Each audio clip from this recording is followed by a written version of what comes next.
Margaret Gale Stamper-White was born on the 13th of September 1973 to Shay and Joyce Stamper. She had one sister, Heather Lee. By the time Margaret was 16, she had her first child, a baby boy she named Dustin Shay, and just over 2 years later she gave birth to her first daughter, Brittany Ann. Less than 2 years later she gave birth to her second daughter.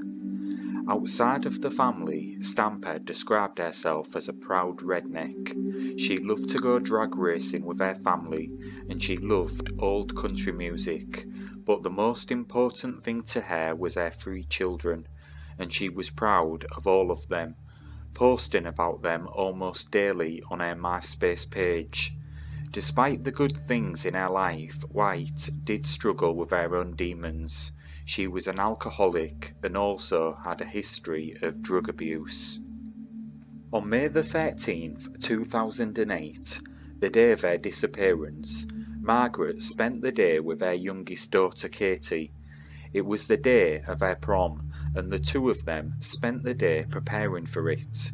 They visited a tanning salon, made a trip to Walmart, and then spent several hours doing their makeup, hair and nails. Just normal mother and daughter stuff. Margaret then dropped her off at the prom, took a few pictures, gave her a kiss and said she would see her later. Little did she know this would be the last day she would spend with her mother. After leaving the prom, Margaret went back to her hotel she was staying at before heading back with her boyfriend Charles Melvin Spencer. The pair met in the spring of 2007 and began courting after meeting at a memorial service in West Virginia. Gale quickly moved in with Spencer and the couple lived at his home on Spencer Lane, Virginia. Over the next few weeks, White missed Mother's Day, her son's high school graduation, her daughter's 16th birthday, and her grandmother's funeral, with whom she was extremely close to. It was normal for her to be out of contact with her family for short periods of time, but surprisingly her family didn't report her missing until July the 29th, 6 weeks after she was last seen. Authorities questioned White's living boyfriend at the time, Charles Melvin Spencer, but he couldn't tell them much. He said she just left him. He said he went to bed one night and when he woke up the next morning she was gone. Charles was cooperative when he was first interviewed by police and he let them look around his house, but he ceased cooperation after that. A limited search near her home on Spencer Lane was conducted and friends and family were questioned, but as quickly as the investigation started, it ended. The case received little to no media publicity, and the little bit of publicity it did get focused on the trouble side of White's life, pointing out her alcoholism and substance abuse. Despite efforts from her family who contacted everyone that Margaret knew, no one had heard from her. White had no bank account or credit cards at the time of her disappearance, and she left most of her belongings, including her cell phone, money and earrings, behind. Charles stated she only took 2 sweatshirts, jeans and flip-flops. She had no driver's license and no access to a vehicle or any other means of transportation. With not much to go on and no trail to follow, the case quickly went cold.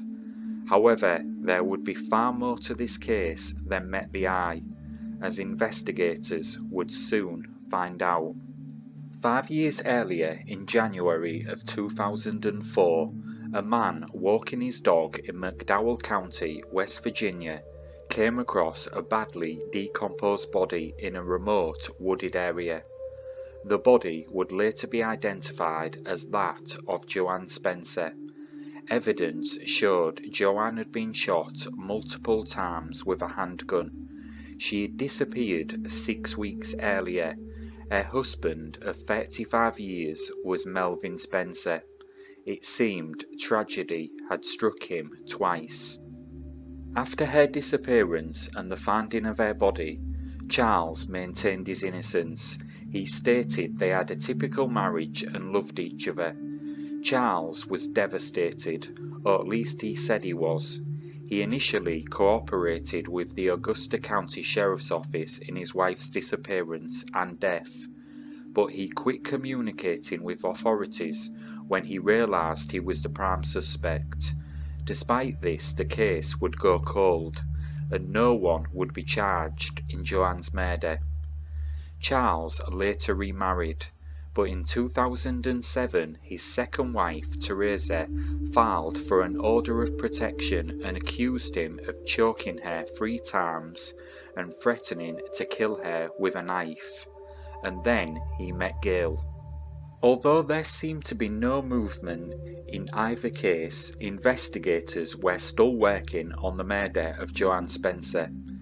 Shortly after her body was found, authorities searched Spencer's home, seizing a firearms ledger including data on a .25 caliber semi-automatic handgun that could not be accounted for.